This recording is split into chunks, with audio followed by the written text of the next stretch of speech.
أعوذ بالله من الشيطان الرجيم.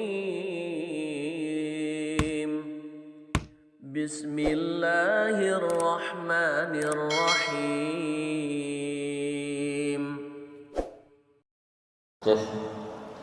السلام عليكم ورحمة الله وبركاته.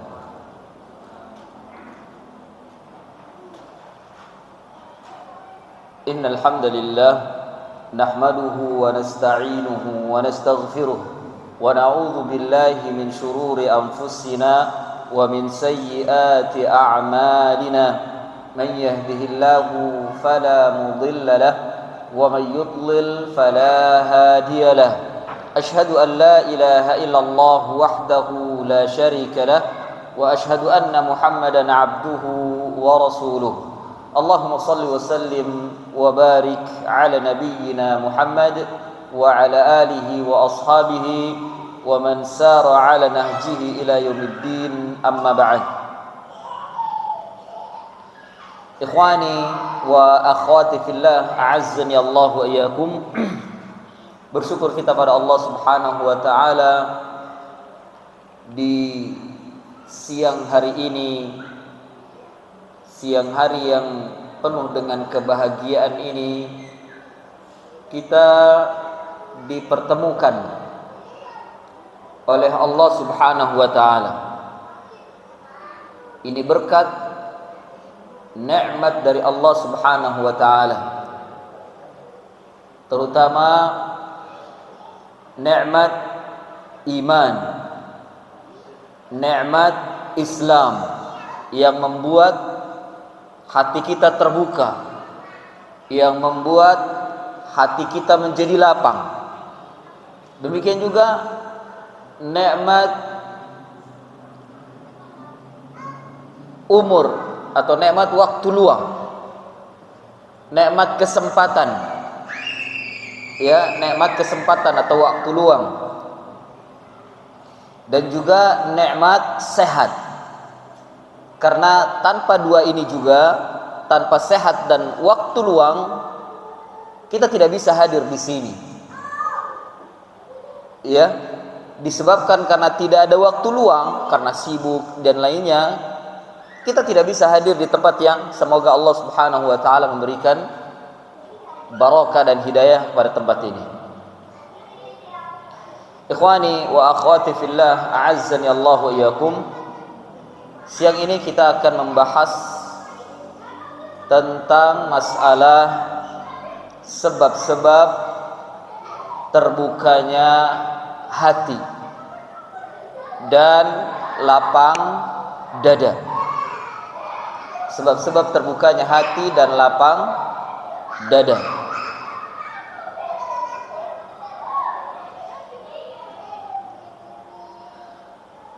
Dan pembahasan ini saya sarikan dari salah satu pasal di kitab Zadul Ma'ad karya Al-Imam Ibnul Qayyim Al-Jauziyah rahimahullah. Jadi Al-Imam Ibnul Qayyim dalam kitabnya Zadul Ma'ad meletakkan pasal, faslun bahasanya, faslun, tentang asbabu insyirahi sadr. Asbabu insyirahi sadr, sebab-sebab terbukanya hati. Insyirahus sadr bermakna terbukanya hati atau sebab-sebab lapangnya dada. Sebab-sebab lapangnya dada. Ikhwani fillah, a'azzani Allah wa iyyakum.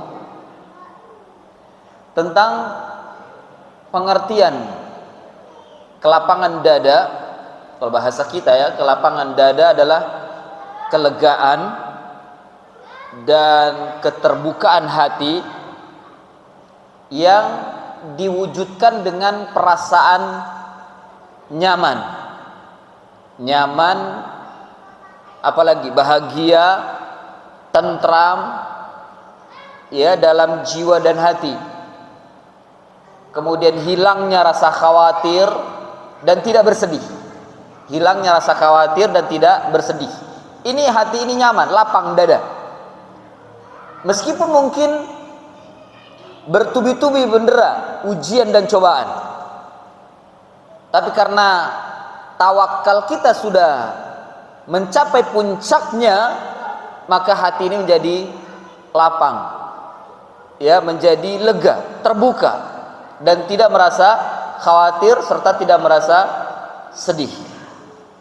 Jadi istilah ini di dalam Islam untuk menggambarkan perasaan tenang dan tentram bagi orang yang beriman. Bagi orang yang beriman ketika ia mengikuti ajaran Islam dan ketika ia merasakan Allah Subhanahu wa taala itu dekat, maka hati ini menjadi lapang. Hati ini menjadi lapang, dan kelapangan hati ini memang kita butuhkan, sangat kita butuhkan, karena di akhir zaman ini fitnah begitu banyak mendera bagi kaum muslimin. Ketika kaum muslimin tertimpa musibah, tertimpa ujian dan fitnah, orang-orang yang hatinya sempit, dia tidak bisa menerima. Bahkan mereka mengadu, mereka bersedih, mereka khawatir dan seterusnya. Akhirnya hidupnya merasa sempit. Hidupnya merasa sempit karena mungkin kedekatannya dengan Allah Subhanahu wa taala belum sempurna. Mengikuti ajaran agama Islam belum sempurna. Yang ini belum mencapai pada puncaknya sehingga hati masih menjadi sempit. Ikhwani wa akhwati fillah, a'azzani Allah wa iyyakum. Di dalam Al-Qur'an Allah menetapkan usul manusia hidup di dunia. Di dalam Al-Quran, manusia hidup di dunia, mereka beredar pada 2 ayat. Berjalan atau beredar pada 2 ayat. Lihat dalam surat Thaha 123, 124. Surat Thaha 123, 124. Allah Subhanahu wa taala berfirman, ya, penggalannya, famanittaba'a hudaya fala yadhillu wa la yashqa wa man a'rada 'an dzikri fa inna lahu ma'isyatan dhanka. Ketahuilah bahwa famanittaba'a hudaya, siapa saja yang mengikuti petunjukku, yakni petunjuk Allah Azza wa Jalla, fala yadhillu wa la yashqa, maka dia tidak akan tersesat dan dia juga tidak akan celaka atau merasa sempit hidupnya.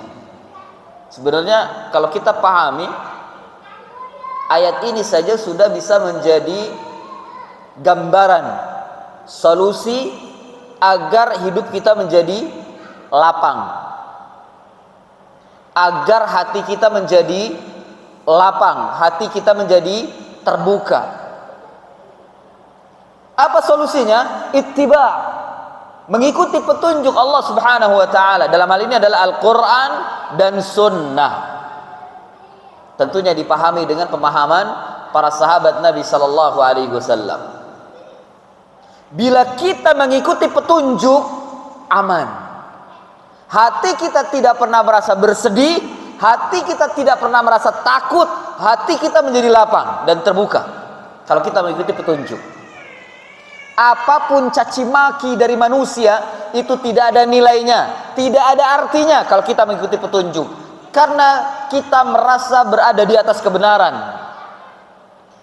Kalau kita yakin berada di atas kebenaran, apapun gangguannya kita tidak akan takut. Bahkan mati pun dilayani, mati pun berani. Kalau kita berada di atas kebenaran. Berbeda dengan orang-orang yang dia ragu dengan kebenarannya, gak bisa dan takut dia ingin mati. Karena ada kekhawatiran matinya mati konyol kalau dia merasa bahwa yang dia ikuti adalah bukan kebenaran, ragu dengan apa yang dia ikuti. Dan ini yang dialami oleh orang-orang yang tidak mengikuti petunjuk Al-Quran dan Sunnah. Itu yang dialami. Muslim dia, tapi dia tidak mengikuti petunjuk. Itu dalam hati mereka ada keraguan. Jadi jangan kira mereka lisannya basah mencaci maki dakwah sunnah, mereka tenang. Tidak, mereka sendiri ragu dengan petunjuknya.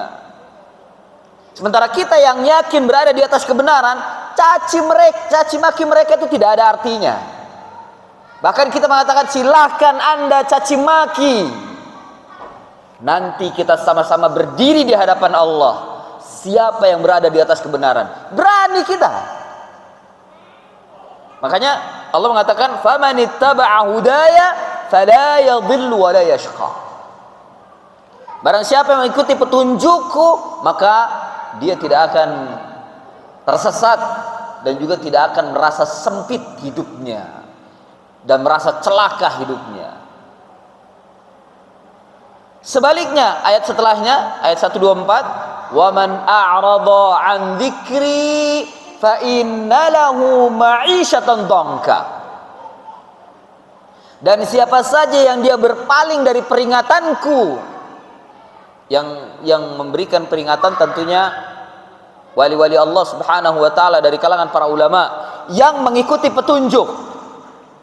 Para ulama yang mengikuti petunjuk memberikan peringatan kepada orang-orang yang tidak mengikuti petunjuk.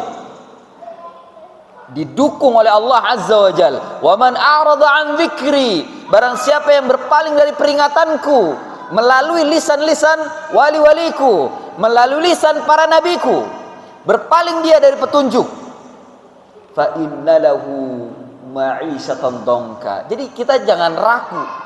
Artinya orang-orang yang tidak mengikuti petunjuk Allah dan Rasulnya itu, mereka berada dalam kesempitan, ma'isyatan dhanka, hidup yang sempit, karena mereka berpaling. Maka tadi sudah saya katakan, orang-orang yang mencaci maki dakwah yang hak ini, mereka sendiri dalam hatinya ragu, karena mereka berada dalam kesempitan dadanya, ragu dalam kebenaran mereka. Beda dengan orang-orang yang mengikuti petunjuk, mati pun berani, ya, mati pun dia yakin dia mati syahid, berani. Dan ini keutamaan kelapangan dada di dalam mengikuti petunjuk. Dan ini usul manusia hidup di dunia beredar pada dua ayat ini. Imma dalam keadaan ma'isyatan dhanka, hidup dalam kesempitan, atau dalam keadaan sebaliknya, dia dalam keadaan lapang, ya, hidup dalam keadaan lapang. Oleh karena itu mari kita bahas sebab-sebab kelapangan dada, ya, berdasarkan dengan ayat-ayat tadi. Ayat-ayat yang sudah disebutkan, dua ayat yang sudah disebutkan, itu adalah usulnya. Sebab-sebab kelapangan dada atau keterbukaan hati, perspektif Ibnul Qayyim Al-Jauziyah. Karena saya mengambilnya dari kitab beliau Zadul Ma'ad, dari kitab beliau Zadul Ma'ad. Saya sebutkan secara global, ini kesimpulan yang saya kumpulkan dari mutalaah, dari apa yang saya baca dan saya murajaah. Al-Imam Ibnul Qayyim Al-Jauziyah rahimahullah menyebutkan ada 9 sebab. Ada 9 sebab yang membawa kepada keterbukaan hati dan kelapangan dada. Dada ini menjadi lapang, tidak ada kesedihan dan tidak ada kekhawatiran. Kemudian hati ini selalu bahagia, tentram, ya. Yang pertama, hidayatut tauhid, ya. Yang pertama adalah hidayah dan tauhid. Yang kedua, nanti saya terangkan secara terperinci. Yang kedua, an-nur, cahaya. Cahaya yang dimasukkan oleh Allah Subhanahu wa taala ke dalam hati hambanya. Meskipun ada yang menafsirkan adalah al-ilmu, tapi Al-Imam Ibnu Qayyim al-Jauziyah menyatakan bukan hanya sekedar ilmu. Ini betul-betul cahaya yang diberikan oleh Allah ke dalam hati hambanya, sehingga hambanya ini menjadi lapang dadanya menjadi lapang, hatinya menjadi terbuka, menerima kebenaran, dan tidak merasa sulit, tidak merasa sakit, tidak merasa sempit dengan cahaya yang diberikan oleh Allah Azza wa Jalla. Yang ketiga, al-ilmu. Yang ketiga, penyebab lapangnya dada adalah al-ilmu. Kita berilmu. Tentunya ilmu yang dimaksud adalah qala Allah, qala Rasul, wa qala sahabah. Itu ilmu yang dimaksud, yang membawa kepada kelapangan dada. Yang keempat, al-inabah wal mahabbah. Yang keempat, al-inabah wal mahabbah. Apa al-inabah? Al-inabah itu kembali kepada Allah Azza wa Jalla. Sebagian ulama memberikan pengertian, definisinya sama seperti taubat, kembali kepada Allah Azza wa Jalla. Itu inabah. Lisannya senantiasa kembali kepada Allah, dan mereka di dalam ingatannya selalu ingat kata-kata inna lillahi wa inna ilaihi raji'un. Ini bukan dalam rangka kematian saja, karena semuanya kembali kepada Allah Azza wa Jalla. Inabah. Kemudian wal mahabbah, hatinya ada rasa cinta kepada Allah Azza wa Jalla. Kembali kepada Allah karena mencintai Allah. Karena mencintai Allah. Bahkan mahabbah ini adalah merupakan bagian daripada salah satu rukun ibadah kepada Allah Subhanahu wa taala. Salah satu rukun ibadah kepada Allah Subhanahu wa taala yang disebutkan oleh para ulama. Ada berapa rukun ibadah secara global? Ada 3. Yang pertama, ar-raja. Apa arti ar-raja? Mengharap. Yang kedua, al-khauf, rasa takut. Al-khauf. Yang ketiga, al-mahabbah, yaitu rasa cinta. Ini rukun ibadah. Ini rukun ibadah. Setiap kita dalam beribadah kepada Allah Azza wa Jal, apapun bentuk ibadahnya, apapun bentuk ibadahnya, salat, puasa, zakat, haji, qiraatul Quran, berzikir, berdakwah, bentuk ibadah apapun, maka harus terdapat di dalamnya 3 rukun ini. Kita melakukannya dengan penuh harap akan ganjaran dari Allah. Kita melakukannya dengan penuh rasa takut akan siksa dari Allah, dan kita melakukannya didasari karena mahabbah, karena rasa cinta kita kepada Allah Azza wa Jalla. Ini rukun ibadah yang harus ada dalam hati setiap muslim dalam beribadah kepada Allah Subhanahu wa taala. Jadi al-mahabbah ini bagian daripada sebab-sebab lapangnya dada, sebab-sebab keterbukaan hati, ketentraman jiwa. Ini mahabbah, mencintai Allah Subhanahu wa taala. Yang kelima, sebab yang kelima adalah zikrullah. Sebab yang kelima adalah zikrullah, berzikir kepada Allah Azza wa Jalla. Lisan kita basah berzikir kepada Allah Subhanahu wa taala. Dan memang demikian yang disebutkan dalam Al-Qur'an. Ala bidzikrillahi tatmainnul qulub. Ala bidzikrillahi tatmainnul qulub. Yang keenam, memberi manfaat kepada orang lain atau kepada manusia. Maksudnya diri kita bisa memberikan manfaat kepada orang lain, bisa memberikan manfaat kepada makhluk, bisa memberikan manfaat kepada seluruh manusia, dari ilmunya kah, dari tenaganya kah, dari pikirannya, bisa memberikan manfaat pada manusia. Maka ini salah satu sebab hati ini menjadi lapang, dada ini menjadi lapang, dan hati ini menjadi terbuka. Kita memberikan manfaat kepada manusia dari apa yang kita punya. Kalau kita punya ilmu, berikan ilmu kepada mereka. Kalau kita punya tenaga, berikan tenaga pada mereka. Kalau kita punya mal, berikan mal kepada mereka. Berikan manfaat apa yang ada pada diri kita. Gunakan pada apa yang ada pada diri kita, keahlian atau mungkin harta, kepada manusia untuk berikan manfaat pada mereka. Ketika kita berikan manfaat kepada manusia, hati ini menjadi lapang, hati ini menjadi lega. Ini menurut Ibnu Al-Qayyim Al-Jauziyah. Karena memang ya jemaah, ketika kita memberi, ya, selalu memberi kepada manusia, itu ada ada perasaan tersendiri yang membuat hati ini lega dan bahagia ketika kita memberi manfaat kepada mereka. Tidak harus mal, tidak harus sedekah. Terkadang pikiran kita punya ilmu apa, punya keahlian apa. Umpama kita punya keahlian nukang, kemudian kita memberikan manfaat kepada manusia dengan membantu kaum muslimin yang mereka tidak bisa membayar untuk membangun rumahnya. Itu ada kelapangan di sana, ada kelapangan dada. Kita bantu. Atau kita punya keahlian dari apapun, dari komputer kah, dari macam-macam, apalagi keahlian din, apalagi mal. Ketika kita memberikan manfaat kepada mereka, ada rasa hati bahagia.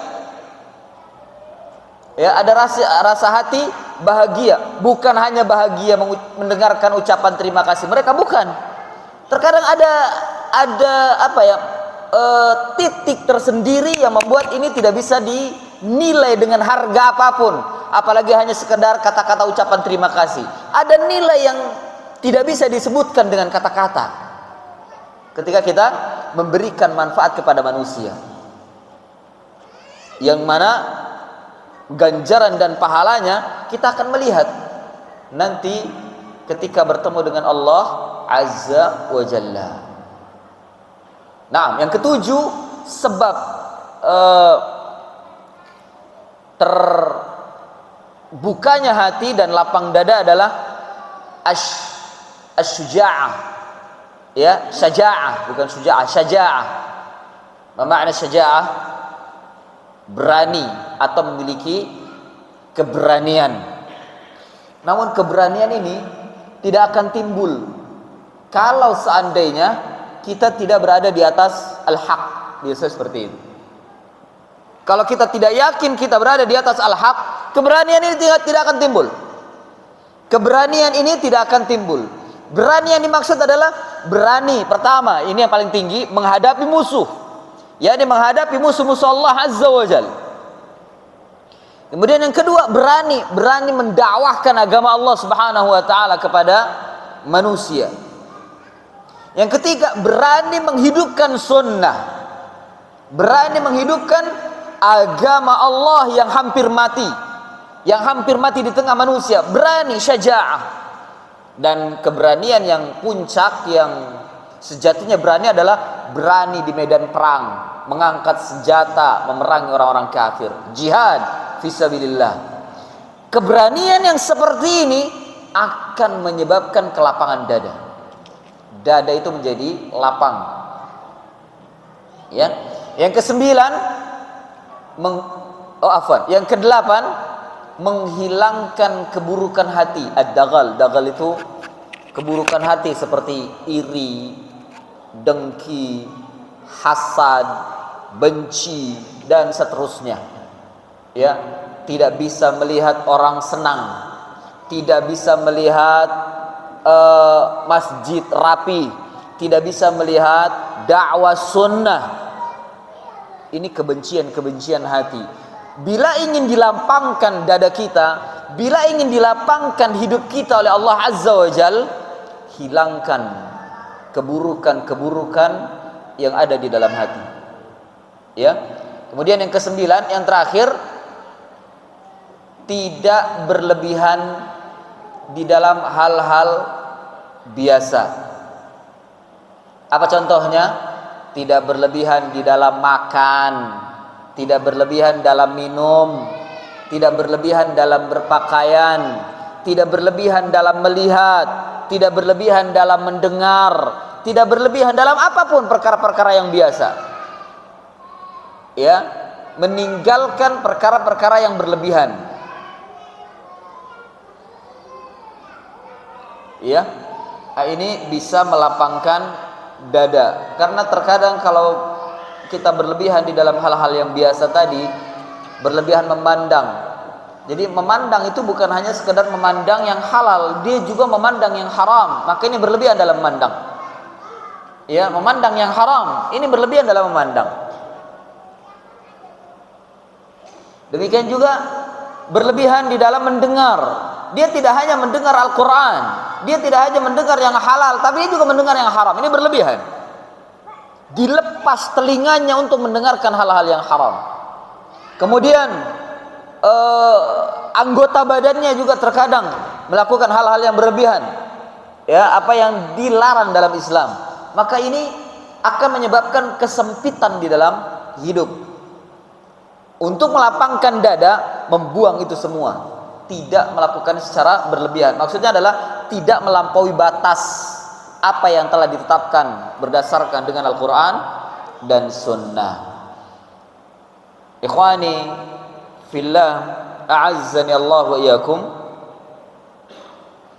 Mari kita bahas satu persatu apa yang disebutkan oleh Al-Imam Ibn Qayyim Al-Jauziyah tentang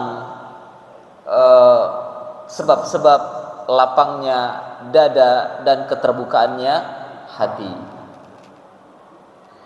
Yang pertama, tadi disebutkan yang pertama adalah hidayah dan tauhid. Naam, tauhid itu ketika kita mentauhidkan Allah dan tidak menyekutukannya, Allah membuka hati manusia. Mengapa? Karena orang yang bertauhid adalah orang yang merdeka. Dia tidak tergantung dengan makhluk-makhluk selain Allah Azza wa Jal. Bahkan dia tidak tergantung oleh manusia siapapun. Kalau dia bekerja, dia tidak tergantung oleh atasannya. Apalagi berkaitan dengan masalah rizki, dia tidak bergantung kepada manusia. Hatta dalam keluarga pun dia tidak bergantung kepada istri. Istri tidak bergantung pada suami, karena dia yakin bahwa rizki yang memberikan adalah Allah Azza wa Jalla. Jika dia bertauhid dan merealisasikannya seperti itu, hatinya akan menjadi lapang. Ya, karena puncak realisasi tauhid ya jamaah, puncak realisasi tauhid adalah seorang manusia dia memiliki ketawakalannya kepada Allah Subhanahu wa taala yang tinggi, dan dia tidak bergantung kepada siapapun, meskipun itu adalah orang yang paling terdekat. Meskipun itu adalah orang yang paling terdekat, istri kita, anak kita, orang tua kita. Dia hanya bergantung kepada Allah Azza wa Jal. Maksudnya kaitannya adalah dengan rizki ya, kaitannya dengan rizki. Dan pemahaman rizki di sini pemahaman yang umum, bukan hanya semata-mata harta dan nafkah, bukan. Umum pemahamannya. Maka dia tidak bergantung kepada siapapun kecuali hanya kepada Allah Subhanahu wa taala, dan dia betul-betul merealisasikan Allahus Samad, lam yalid wa lam yulad wa lam yakul lahu kufuwan ahad. Allahus Samad, Allah tempat bergantung. Ini orang yang bertawakal.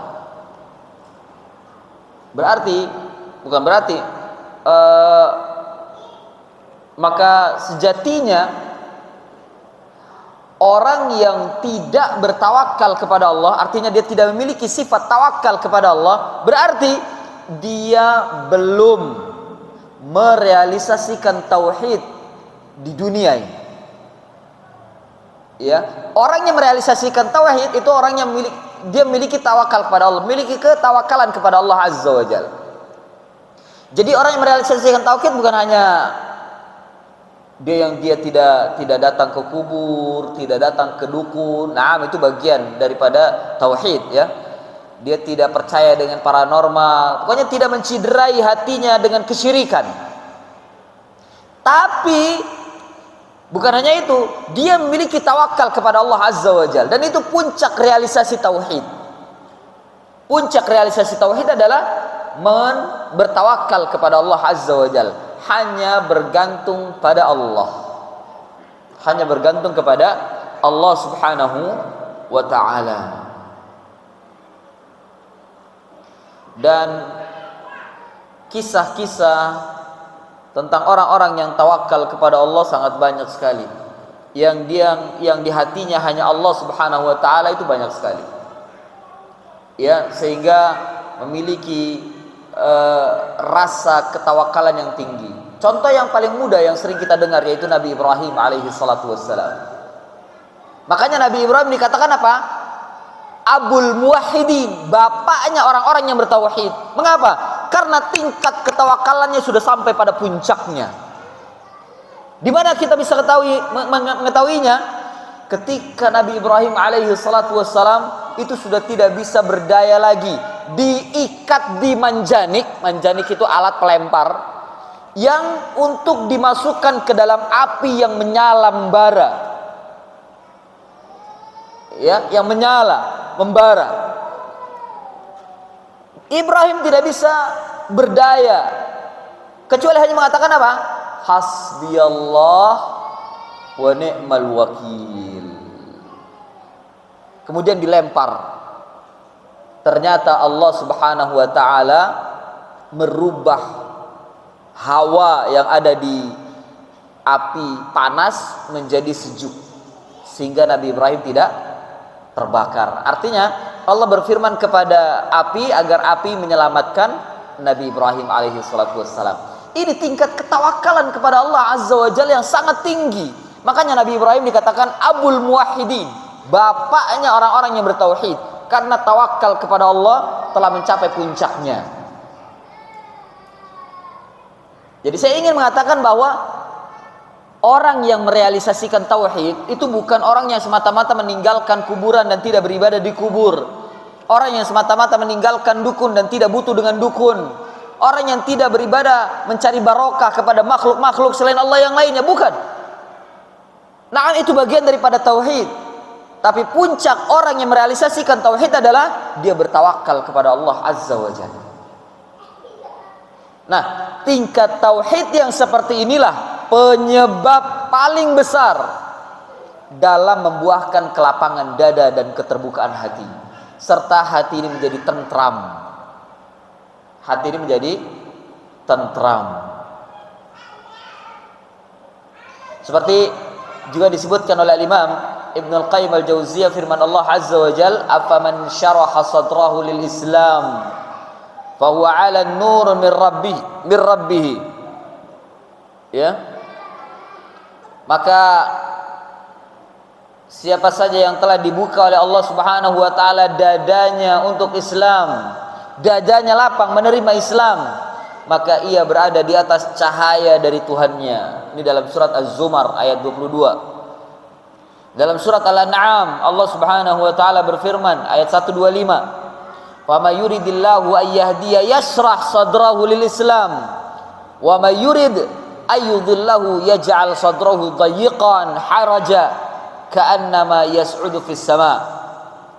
Maka barang siapa yang dikehendaki oleh Allah, maka Allah akan memberikan hidayah kepadanya, diluaskan dadanya untuk Islam, yakni untuk bertauhid kepada Allah, karena inti daripada Islam adalah tauhidullah, mentauhidkan Allah Azza wa Jalla dalam beribadah kepadanya.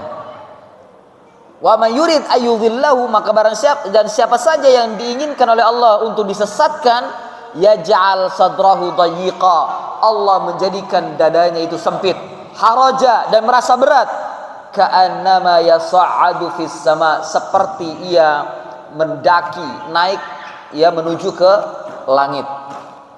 Seperti ia naik menuju ke langit, dadanya sempit. Dan memang demikian ya ikhwah, secara fakta, secara ilmiah, orang-orang yang naik dengan kendaraan pesawat menuju langit secara vertikal, garis lurus, itu dadanya sempit, merasa sesak dada, hampir-hampir tidak bisa bernafas. Ya, karena Allah menyatakan demikian, faka'annama yas'adu fis sama, seperti orang yang naik menuju ke langit, itu dadanya sempit, dadanya sakit dan sempit.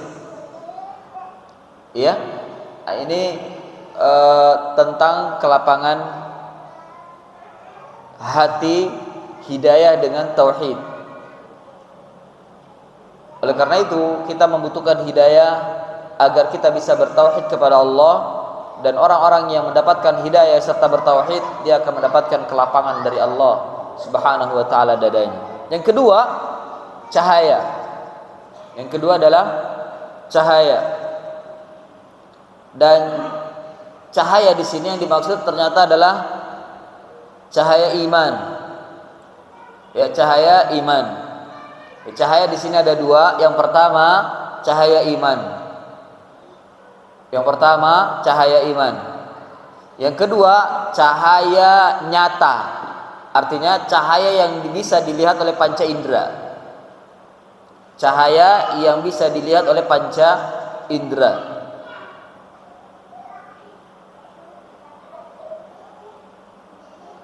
Cahaya ini sebagaimana yang disebutkan dalam hadis Nabi sallallahu alaihi wasallam, hanya saja memang terjadi kritik dari kalangan para ulama ahli hadis tentang hadis yang dibawakan oleh Imam Ibnu Qayyim ini.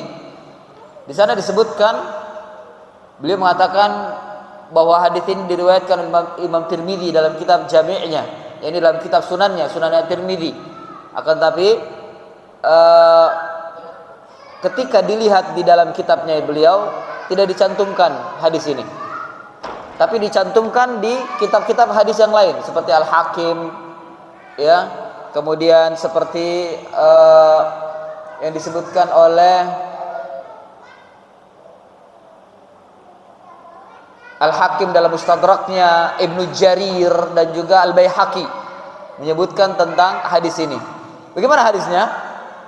Dari Nabi sallallahu alaihi wasallam, beliau bersabda, "Idza dakhala an-nurul qalba infasaha wa ansharaha."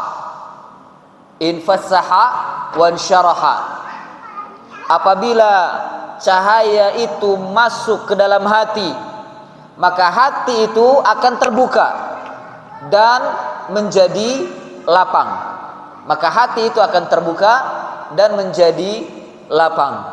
Qalu, para sahabat bertanya, "Wa ma alamatu dzalika ya Rasulullah?"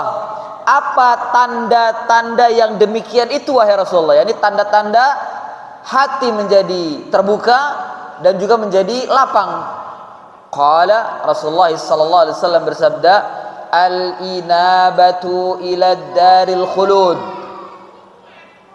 Kembali dia, artinya dia mengingat untuk kembali kepada Allah Azza wa Jalla, ke kampung yang kekal, yakni akhirat. Darul khulud bermakna al-akhirah. Wa tajafi an daril ghurur. Dia tajafi, yakni menjauhkan dari dunia yang menipu.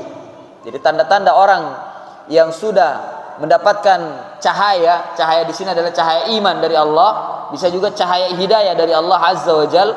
Yang pertama, orang ini selalu mengembalikan segala urusan kepada Allah Azza wa Jalla, dan dia merasa dirinya itu akan dikembalikan ke darul khulud, yakni akan dikembalikan ke akhirat. Yang kedua, at-tajafi an daril ghurur. At-tajafi an daril ghurur, menjauhkan dirinya dari kampung yang menipu. Kampung yang menipu adalah dunia.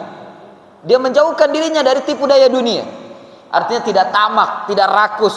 Dia hanya mengambil sebutuhnya, ala kadarnya, cukup untuk dirinya dan juga keluarganya. Itu tajafi an daril ghurur, menunjukkan bahwa cahaya orang tersebut telah bercahaya, telah beriman. Cahaya iman telah masuk ke dalam hati orang tersebut. Wal isti'dadu lil mauti qabla nuzulih, dan dia mempersiapkan diri untuk menyambut kematian sebelum datang kepadanya. Dirinya siap untuk menghadapi kematian. Maka orang yang seperti ini akan telah mendapatkan cahaya dari Allah Azza wa Jalla. Dia selalu kembali kepada Allah, dia tidak tertipu dengan dunia. Yang ketiga, selalu dirinya mempersiapkan untuk kembali kepada kematian, mempersiapkan dirinya terhadap kematian. Ini orang yang seperti ini telah mendapatkan cahaya dari Allah Subhanahu wa taala, itu cahaya iman. Namun ikhwah, hadis ini tadi sudah saya katakan ya, derajatnya dhaif. Bahkan di dhaif derajatnya jatuh sampai dhaifun jiddan. Sebagaimana yang disebutkan oleh Imam Al-Albani rahimahullahu taala dalam silsilah ad-dhaifah di nomor hadis 965. Lihat, bisa dilihat. Ya, silsilah dhaifah di nomor hadis 965. Hadis itu tidak ditemukan dalam Kitabul Jami' miliknya At-Tirmidzi. Kenapa demikian? Karena Imam Ibnu Qayyim, antum bisa lihat dalam kitab Zadul Ma'ad, Ibnu Qayyim menyebutkan hadis itu sebagai dasar dalil tadi, bahwa beliau mengatakan hadis ini telah disebutkan oleh Tirmidzi dalam kitab Jami'-nya. Sementara ketika dirujuk ke dalam kitab Tirmidzi tidak ada hadis ini. Ya, tidak ada hadis ini. Mungkin Al-Imam At-Tirmidzi meletakkan di kitab yang lain. Itu bisa jadi. Hanya saja kita tidak menemukan dalam kitab mana. Ini mungkin terjadi, hadis ini diletakkan oleh At-Tirmidzi dalam kitab yang lain. Akan tetapi hadis ini disebutkan oleh ulama hadis yang lain seperti Ibnu Jarir, Al-Hakim dan Al-Baihaqi. Namun semua sanad yang dibawakan oleh mereka ini dhaif. Dan hadis ini dengan sanad yang dhaif sampai kepada Abdullah bin Mas'ud radhiyallahu an. Bahkan sebagian ulama mengatakan justru yang lebih tepat hadis ini mauquf, berhenti hanya sampai pada Abdullah bin Mas'ud. Jadi terjadi perbedaan pendapat para ulama. Ya, dan juga hadis ini datang dari sahabat yang lain seperti Ibnu Umar, Ibnu Abbas, ya, dan lain-lain yang menurut pemeriksaan Al-Imam Al-Albani dalam silsilah ad-dhaifahnya bahwa hadis ini sanadnya semuanya dhaif. Hadis ini sanadnya semuanya dhaif. Sementara yang datang dari tabi'in semua hadisnya mursal. Semua hadisnya mursal. Dan banyaknya sanad tidak mengangkat derajat hadis ini menjadi sahih. Tidak bisa mengangkat derajat hadis ini menjadi sahih atau hasan. Ya, karena derajatnya sampai turun pada derajat dhaifun jiddan. Sampai pada derajat dhaifun jiddan. Ya. Namun ikhwah, meskipun demikian, ya, tidak menafikan bahwa ada cahaya yang dimasukkan oleh Allah Subhanahu wa taala ke dalam hati manusia, dan itu kehendak Allah dan itu keutamaan dari Allah Azza wa Jalla. Ya, hal ini seperti dalam hadis Nabi sallallahu alaihi wasallam. Ya, hadis yang sering kita baca ketika kita berdoa menuju ke masjid. Berdoa menuju ke masjid. Bagaimana bacanya? Allahumma ja'al fi qalbi nura, wa fi sam'i nura, wa fi basari nura, dan seterusnya. Untuk menunjukkan bahwa kita berdoa kepada Allah agar Allah memasukkan cahaya ke dalam hati kita. Cahaya yang dimaksud adalah cahaya iman. Sebagian ulama mentafsirkan cahaya yang dimaksud adalah cahaya ilmu. Dan bisa ada kemungkinan bahwa dua-duanya, iman dan ilmu, yang dimasukkan ke dalam hati. Karena dua-duanya ini adalah cahaya. Dua-duanya ini adalah cahaya. Hati itu memiliki cahaya jika hati itu bersih, jika hati itu kembali kepada Allah Azza wa Jalla. Kemudian juga dalam hadis yang lain, ya, beliau juga bersabda dalam doanya. Ini doa untuk menghilangkan kesedihan yang sering kita baca mungkin, utamanya di dzikir pagi dan petang.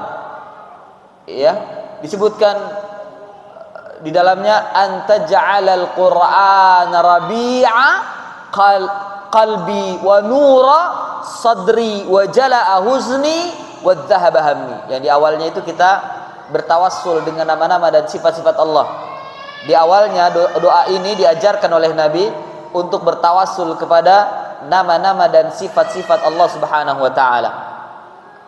Seperti kalimatnya bagaimana? Allahumma inni 'abduka wa ibnu 'abdika wa ibnu 'ammatika nasiyati biyadik madhin fi hukmik adlun fi qada'uk as'aluka bi ismin huwa laka samaitahu bihi nafsaka aw 'allamtahu ahadan min khalqika aw ista'tharta bihi fi 'ilmil ghaibi 'indaka.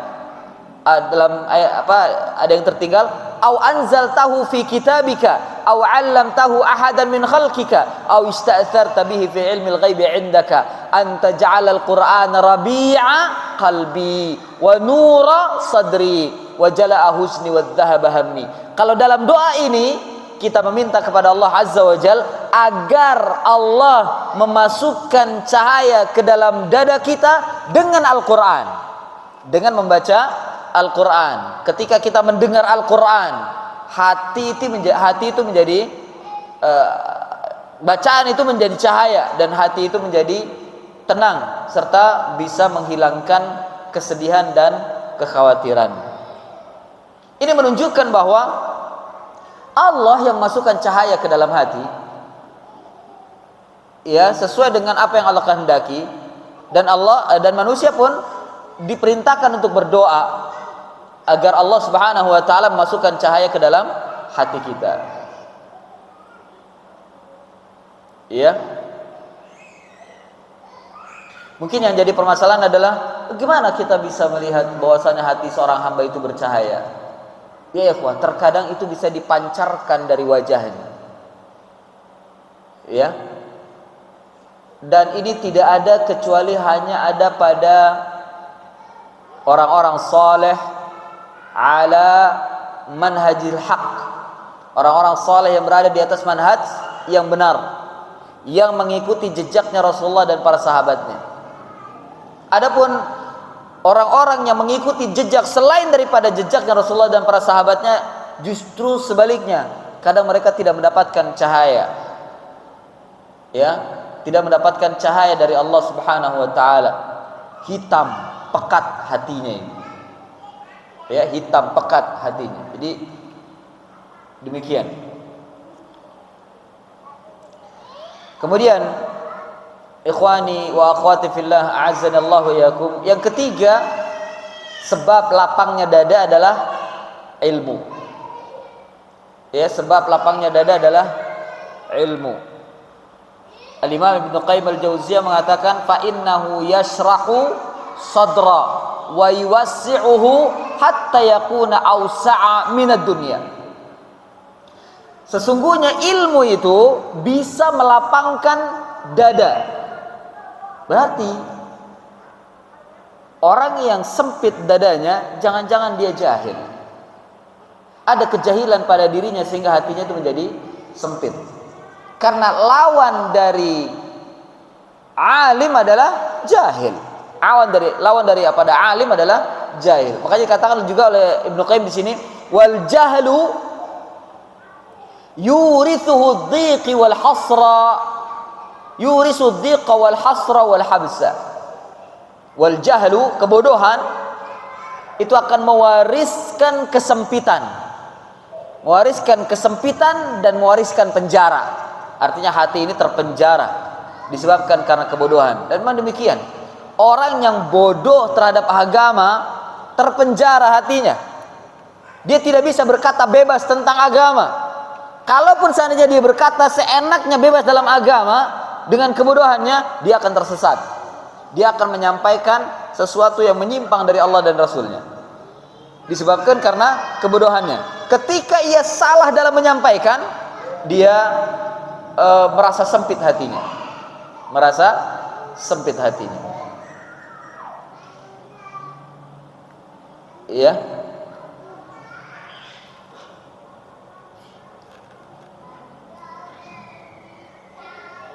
Dan tentang ilmu di sini, bukan semua ilmu. Ilmu yang bisa melapangkan dada khusus hanya ilmu syar'i, hanya ilmu din.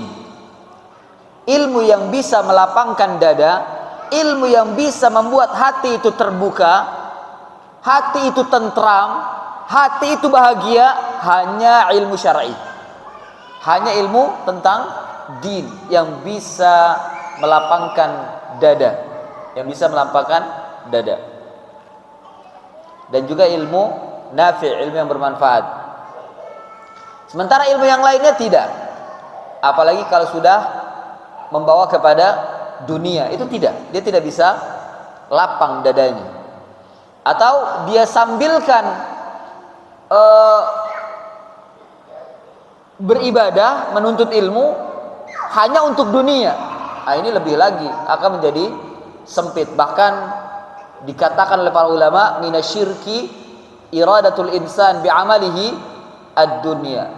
Minasyirki iradatul insan bi'amalihi ad-dunya. Termasuk kesyirikan, keinginan manusia dengan amalnya. Amalnya apa saja? Menuntut ilmu, sholat, puasa, zakat, zikir, baca Quran, menghafal Quran. Tapi yang dia inginkan dunia, minasyirki, termasuk kesyirikan. Minasyirki iradatul insan bi'amalihi ad-dunya. Ini perhatikan. Karena sebagian mereka banyak yang tidak terasa. Banyak yang tidak terasa dia terjebak ke dalam kesyirikan dengan macam ini. Amalnya yang dia lakukan hanya semata-mata untuk mencari dunia. Ilmu yang seperti ini membuat sempit manusia. Ilmu yang seperti ini membuat sempit manusia. Ikhwani wa akhwati fillah, azanallahu iyyakum. Yang keempat yaitu al-inabah dan mahabbah, kembali kepada Allah dan mencintai Allah Subhanahu wa taala. Ya. Ini bisa dilihat penjelasannya. Ibnu Qayyim mengatakan di antara sebab lapangnya dada adalah al-inabah, kembali kepada Allah Subhanahu wa taala, dan al-mahabbah, yakni mencintai Allah Subhanahu wa taala dengan sepenuh hati, menyambut cintanya atau menyambut kasih sayang Allah Subhanahu wa taala, dan menikmati ibadah kepada Allah Subhanahu wa taala. Jadi kata Ibnu Qayyim al-Jauziyah, untuk mengetahui nikmatnya cinta kita kepada Allah, apakah kita sudah merasakan ibadah kepada Allah itu nikmat atau belum? Kalau kita masih merasakan bahwa ibadah itu beban, ibadah kepada Allah itu beban, bukan merupakan nikmat, kita belum mendapatkan cinta, atau kita belum merasakan cinta kita kepada Allah Azza wa Jalla. Karena seseorang yang mencintai itu, dia tidak akan merasakan beban untuk melaksanakan sesuatu yang diperintahkan oleh orang yang dicintainya atau oleh sesuatu yang dicintainya. Dia tidak merasa beban. Ya, sama seperti kita mencintai Allah. Allah memerintahkan di dalam syariatnya untuk beribadah, tapi kita masih merasa berat untuk melaksanakannya, berarti kita belum mencintai Allah. Sebaliknya, ketika kita merasa ini bukan beban, tapi justru kita menikmati perintah Allah tersebut, maka kita sudah masuk ke dalamnya cinta kepada Allah. Dan yang seperti ini bisa melapangkan dada, bisa membuka hati. Karena kalau hati terbuka, hati lapang, maka kebenaran itu akan mudah untuk masuk, mudah menerima kebenaran. Ya, kalau bahasa kita gak ngeyel kalau disampaikan kebenaran itu, kalau hatinya sudah terbuka. Ya. Dan sebenarnya ketika kita mendoakan kepada saudara-saudara kita yang belum mendapatkan hidayah dengan mengatakan Allah yahdi, Allah mahdi, ya Allah berikan hidayah, kita meminta juga di dalamnya itu sebab-sebab keterbukaan hati mereka. Hidayah termasuk salah satu yang terbesar sebab terbukanya hati mereka. Karena di sana ada sebab-sebab yang lain. Dan di sini mungkin yang menjadi rahasia mengapa seseorang yang dia menolak dakwah sunnah, kemudian kita doakan agar mendapatkan hidayah, tapi ternyata belum mendapatkan hidayah, atau bahkan mungkin bertambah keras permusuhannya. Ini mungkin disebabkan dia belum mendapatkan penyebab lapangnya dada. Termasuk diantaranya al-mahabbah dan juga al-inabah, kembali kepada Allah Azza wa Jalla. Dia belum mengembalikan segala urusan kepada Allah Subhanahu wa taala. Ya. Seperti dikatakan oleh Ibnu Qayyim di sini adalah di antara sebab terbukanya hati dan lapangnya dada adalah al-inabah, kembali kepada Allah Subhanahu wa taala, dan al-mahabbah, mencintainya dengan sepenuh hati, menyambut atasnya dan menikmati ibadah kepadanya. Tidak ada sesuatu yang lebih melapangkan dada seorang hamba daripada itu. Tidak ada sesuatu yang lebih melapangkan dada seorang hamba daripada itu, yakni daripada inabah dan al-mahabbah. Bahkan terkadang orang yang telah diberikan inabah dan mahabbah, dia mengatakan, jika aku berada di surga dalam keadaan seperti itu, yakni selalu kembali kepada Allah dan mencintai Allah, maka aku akan hidup dengan baik, yakni akan mendapatkan kehidupan yang baik. Bukan hanya lapang dada, hidupnya akan menjadi baik. Ya. Dan memang cinta itu memiliki pengaruh yang menakjubkan dalam melapangkan dada. Ya, memiliki pengaruh yang menakjubkan dalam kelapangan dada, kebaikan jiwa dan kenikmatan hati. Tidak ada yang mengetahui kecuali orang yang pernah merasakannya.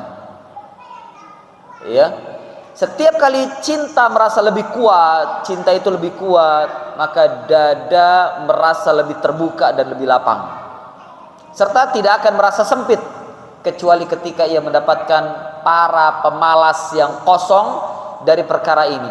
Mereka membuat mata menjadi jengkel, dan bergaul dengan mereka membuat ruhnya menjadi demam. Ini ungkapan Ibnu Qayyim. Ya, ketika orang-orang yang dibukakan hatinya oleh Allah dengan mendapatkan cinta dari Allah atau merasakan cinta, ketika dia melihat pemalas, orang pemalas itu merasa jengkel dia. Ini anak malas banget gitu ya. Bahkan juga kalau dia bergaul dengan orang-orang yang kosong daripada cintanya kepada Allah, itu membuat rohnya menjadi demam. Artinya nggak enak, gelisah dia dengan bergaul dengan orang-orang yang sama sekali kosong ilmunya, sama sekali tidak memiliki kapasitas agama, sama sekali dia tidak bisa kembali kepada hidayah Allah Subhanahu wa taala. Itu kadang resah dan gelisah bergaul dengan orang-orang yang tidak memiliki ilmu agama. Ya, dan memang demikian ya ikhwah. Kalau kita bergaul dengan teman-teman yang nggak ada ilmu agamanya sama sekali, dia awam, ya, sholat aja nggak pernah atau sholat aja nggak bisa, itu kita bergaul dengan mereka tuh ada rasa gimana gitu ya. Ada rasa jengkel, bahkan terkadang mungkin gelisah, diomongin nggak bisa, terkadang itu bikin jengkel. Ya. Kemudian ikhwani fillah a'azzanallahu wa iyyakum, yang kelima, penyebab lapang dada adalah zikrullah, selalu mengingat Allah Subhanahu wa taala. Ya. Bahkan di setiap tempat kita berzikir kepada Allah. Ini sebab yang paling terbesar untuk hati ini menjadi lapang, zikrullah. Sebagaimana firman Allah, alladzina amanu wa tatma'innu qulubuhum bidzikrillah, ala bidzikrillah tatma'innul qulub. Jadi jelas bagi kita ya, ini tidak perlu diterangkan secara panjang dan lebar, karena memang zikir kepada Allah itu membawa hati menjadi lapang. Beda dengan orang yang tidak pernah zikir, hati menjadi sempit. Dan zikir yang terbesar adalah salat. Zikir yang paling terbesar, yang paling agung adalah salat. Ini diiringi dengan gerak badan yang disyariatkan dalam Islam. Ya, makanya orang yang tidak salat itu sempit hidupnya. Dadanya pun sempit, susah menerima kebenaran. Orang yang tidak salat. Atau mungkin orang yang salatnya ditunda-tunda. itu pun demikian, ya, tidak mengalami kebahagiaan hidupnya terkadang, ya. Kemudian yang keenam di antara penyebab lapang dada dan keterbukaan hati adalah memberi manfaat kepada manusia. Memberi manfaat kepada manusia, apapun yang kita punya. Apapun yang kita punya. Tadi sudah diterangkan ketika di awal bagi muqaddimah. Kemudian yang ketujuh, asy-syaja'ah, berani. Ini juga menyebabkan lapang dada. Dan keberanian ini teruji ketika kita menghadapi musuh-musuh Allah Subhanahu wa taala. Kita berhadapan dengan musuh Allah, atau mungkin keberanian ini kita rasakan ketika kita dicaci maki, ya, dicaci maki, ditindas, diintimidasi, tapi kita tenang. Ini menunjukkan keberanian. Dan kita tidak membalas dengan caci maki. Ingat, dakwah salaf itu tidak ditebarkan dengan caci maki. Ketika ada orang yang mencaci maki, tidak membalasnya. Bahkan ketika ada yang menzalimi, tidak membalasnya. Tidak membalas kezaliman dengan kezaliman. Tidak membalas kekerasan dengan kekerasan. Tidak membalas caci maki dengan caci maki. Tidak. Ya, tapi membalas kezaliman dengan keadilan. Membalas kekerasan dengan kelembutan. Membalas caci maki dengan zikir. Atau dengan memberikan peringatan yang baik kepada mereka. Bukan dengan dibalik.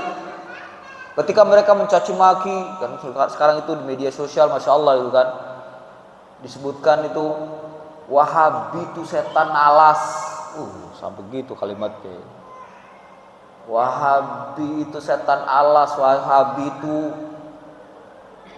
kelompoknya Dajjal dan lain sebagainya. Keji. Apakah kita akan balas? Ente tuh yang setan alas, ente tuh yang Dajjal. Apa begitu? Lah. Itu kejahilan. Caci maki seperti itu tidak boleh dibalas dengan caci maki. Dan ini bukan manhaj. Mencaci maki, balas caci maki itu bukan manhaj. Bukan manhaj ahlus sunnah. Manhaj ahlus sunnah adalah keburukan dibalas dengan kebaikan. Kezaliman dibalas dengan keadilan. Caci maki dibalas dengan qaulul haq, qaulul khair, perkataan yang baik, perkataan yang benar. Ya, kezaliman dibalas dengan keadilan, tidak sebaliknya. Makanya ketika kita diintimidasi, taruhlah mungkin yang sering kita dengar, diusir kajian kita, dibubarin, apakah kita balas? Lah. Memang itulah manhaj kita. Kita tidak membalas. Meskipun ada yang mengatakan, mereka tuh takut. Tidak, kita tidak takut. Justru itulah letak keberanian kita. Ya, kalau seandainya kita berani dan kita berontak, akan timbul perkara yang lebih besar, akan timbul masalah yang lebih besar, dan itu bukan manhaj yang hak, bukan cara berdakwah yang benar. Ketika kita membalasnya dengan keburukan, lah, tidak, keburukan tidak dibalas dengan keburukan. Begitu. Makanya jangan bersedih ketika antum mungkin mendengar, kajian kita dibubarin di negeri fulan atau di daerah fulan, kita dibubarin di kajian di pulau fulan dan lain sebagainya. Ya jangan sedih. Kenapa kita nggak ngelawan? Bukan itu cara kita membalasnya. Karena sebagian mereka tuh gemes gitu. Kalau kita lawan mereka juga habis kayak begitu. Ya bukan begitu caranya. Bukan begitu cara kita berdakwah. Membalas kezaliman dengan kezaliman. La. Tapi membalas kezaliman dengan keadilan. Membalas kerusuhan dengan kebaikan. Dia rusuh, ya kita tenang. Membalas kerusuhan dengan ketenangan. Bukan membalas kerusuhan dengan kerusuhan, bukan. Membalas kerusuhan dengan ketenangan, dan itulah inti daripada syaja'ah, keberanian kita di dalam berdakwah. Kita tidak membalas keburukan dengan keburukan. Begitu. Justru yang seperti itu akan melapangkan dada. Dan memang kita tidak akan muncul keberanian kalau kita tidak lapang dada kita. Kalau kita tidak terbuka hati kita untuk menerima atau untuk mendakwakan mereka. Dan ini yang dicontohkan oleh Nabi Sallallahu Alaihi Wasallam. Banyak sekali dalil-dalil atau kisah-kisah bagaimana perjalanan dakwah Nabi kita Muhammad Sallallahu Alaihi Wasallam yang ditindas dan intimidasi. Apakah Nabi menyuruh, memerintahkan kepada para sahabat untuk membalas? Lah, kecuali dalam rangka jihad. Itu pun berdasarkan dengan perintah dari Allah Azza wa Jalla. Ya, demikian. Kemudian yang ke-8, membuang keburukan hati dari sifat-sifat yang tercela. Ya, ikhrajud daghalil qalb minas sifatil madhmumah. Mengeluarkan dagal itu ya tadi keburukan yang ada di dalam hati dari sifat-sifat yang tercela. Ya seperti iri, dengki, hasad, benci.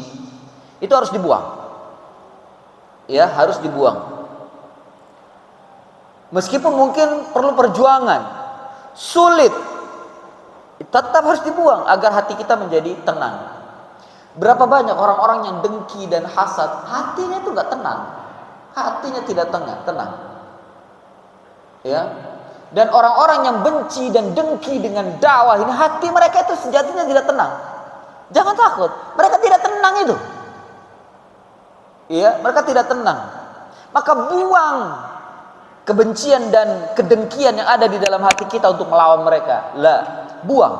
Itu akan membuat hati menjadi tentram, damai dan terbuka. Lapang dada ini.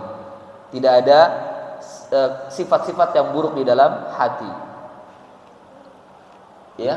Kemudian yang ke-9, tidak berlebihan di dalam menjalankan kebiasaan sehari-hari. Ya, seperti tidak berlebihan dalam melihat, berbicara, mendengar. Mukhalatah itu bergaul. Berlebihan dalam bergaul, antum bergaulnya melampaui batas. Bukan hanya kepada laki-laki, tapi terkadang juga bergaul dengan wanita dan lain sebagainya. Ya, ikhtilat, membebaskan pergaulan. Ini bisa menyempitkan hati. Sebaliknya, bila kita membatasi pergaulan, bahkan kita jangan sering-sering kumpul bergaul, tapi kita sering-sering murajaah, membaca Al-Quran atau apapun yang kita bisa untuk berzikir kepada Allah, itu justru akan memberikan kelapangan dada. Dan jangan sering ngumpul. Biasanya kalau sering ngumpul, gibah. Kebanyakan teman-teman kita itu seringnya ngumpul. Ketika ngumpul, bukan ilmu yang dibahas, tapi apa? Gibah. Membicarakan. Bahkan bukan hanya membicarakan aib-aib temannya, membicarakan aib gurunya, membicarakan aib ustadznya. Nah, ini kan berbahaya. Ya, bisa membuat hati menjadi sempit. Ingat, daging ulama itu beracun. Daging ahli ilmu itu beracun. Ketika antum memakan daging mereka, memakan daging maksudnya antum gibah, karena perumpamaan orang gibah kan makan daging bangkai. Daging ulama itu beracun. Ketika antum memakan dagingnya, antum bisa mati di tempat terkadang. Dan tidak sedikit manusia yang mencaci maki ulama, yang menggibahi ulama, matinya seperti orang keracunan, mati mendadak atau mati disiksa oleh Allah Azza wa Jalla. Ya, karena yang memusuhi ulama, dia langsung berperang dengan Allah Azza wa Jalla. Bukankah Nabi mengatakan demikian?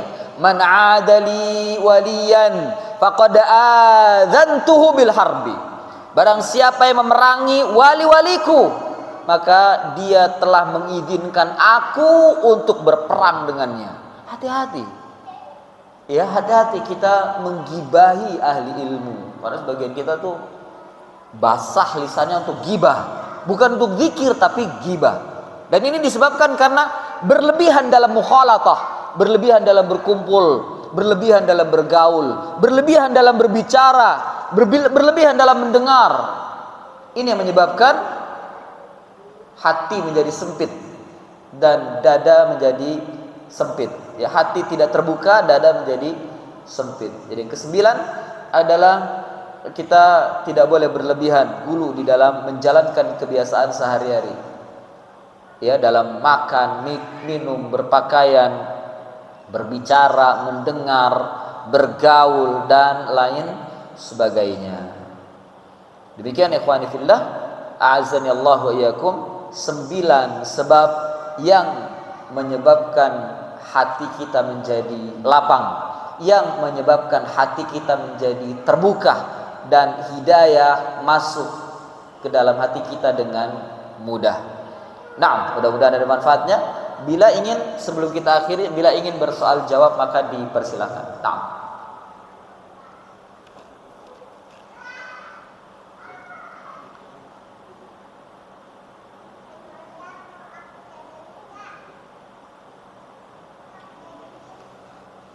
Kalau tidak ada kita selesaikan. Fadhal.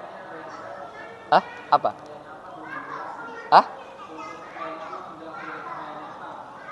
Sebentar.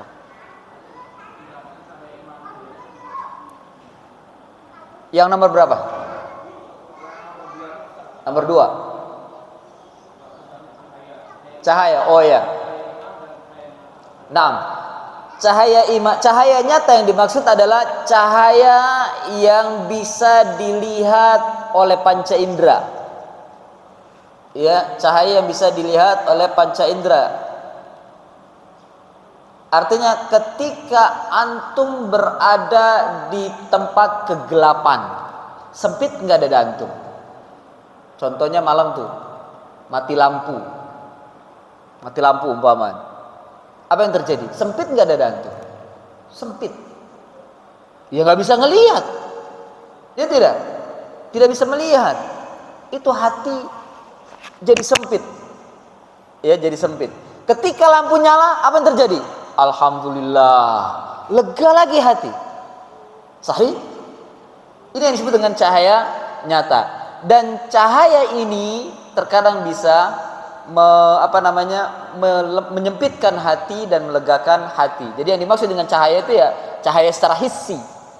Ya, cahaya secara hissi. Oleh karena itu, ketika kita belajar membutuhkan cahaya. Ketika belajar membutuhkan cahaya, ya lampu yang terang. Kalau pakai lilin yang terang. Ya, ini yang disebut dengan cahaya nyata. Cahaya nyata ini bisa melegakan hati dan kalau dia gelap bisa menjadi sempit. Dan cahaya nyata adalah cahaya secara hissi. Cahaya secara hissi. Sebagaimana dikatakan oleh Ibnu Qayyim al-Jauziyah di sini katakan wa kadzalika nurul hissiyyu wadh-dhulumatul hissiyah hadhihi tasrahu as-sadra wa hadhihi tudayyiquhu. Dan demikian juga cahaya secara hissi, yaitu cahaya secara nyata, wadh-dhulumatul hissiyah, dan kegelapan secara nyata, maka ini bisa melegakan hati, yang ini bisa menyempitkan hati. Maksudnya ini cahaya hissi bisa melegakan hati. Yang ini maksudnya kegelapan secara hissiyah itu bisa menyempitkan hati. Ini Ibnu Qayyim berbicara tentang masalah secara materi yang bisa nyata. Dan itu memang sebenarnya tidak masuk ke dalam pembahasan kelapangan dan kesempitan hati. Namun terkadang kelapangan dan kesempitan hati bisa dipengaruhi oleh kenyataan. Ya tadi dengan contohnya ketika antum mengalami mati lampu. Apa yang terjadi? Antum gak bisa ngelihat, mata gelap, dada sempit. Dada merasa sempit. Gelap amat ya. Gak enak, hati itu merasa gak enak. Sahih? Ketika lampu menyala, terang. Apa yang kita ucapkan? Alhamdulillah. Hati lega. Hati menjadi lega. Itu yang dimaksud dengan cahaya. Cahaya hissiyah. Namun sebenarnya ya beliau hanya ingin memberikan di antara yang melapangkan dan menyempitkan dada adalah kegelapan dan cahaya. Cahaya dan kegelapan. Dan cahaya yang lebih melegakan hati secara maknawi adalah cahaya iman yang Allah berikan kepada hambanya. Cahaya iman. Dan cahaya ini bisa diusahakan dan bisa dimohonkan kepada Allah Azza wa Jalla. Dengan cara apa? Belajar. Dengan cara belajar dan berdoa kepada Allah sehingga Allah memberikan cahaya ke dalam hati kita dengan cahaya iman. Seperti tadi yang sudah dicontohkan, kita berdoa ketika menuju masjid, minta cahaya dari Allah. Meskipun kita berangkatnya siang-siang, minta cahaya dari Allah. Cahaya yang dimaksud adalah cahaya yang muncul dari hati. Cahaya iman. Cahaya iman. Naam, wallahu a'lam.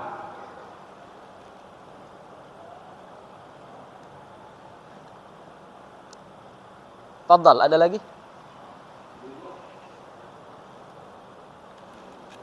Ada lagi? Ummahat mungkin? Pakai ditulis nggak apa-apa, jadi lebih nyaman kalau ditulis.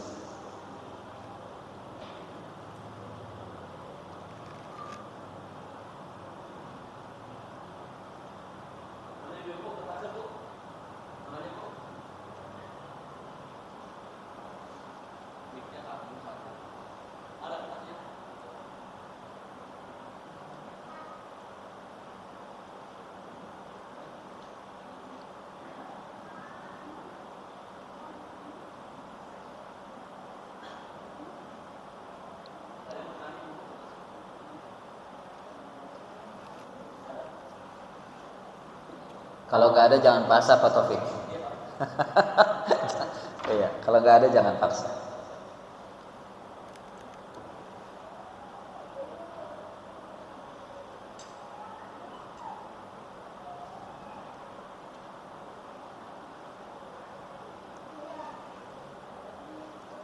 Baik, jika tidak ada maka kita selesaikan.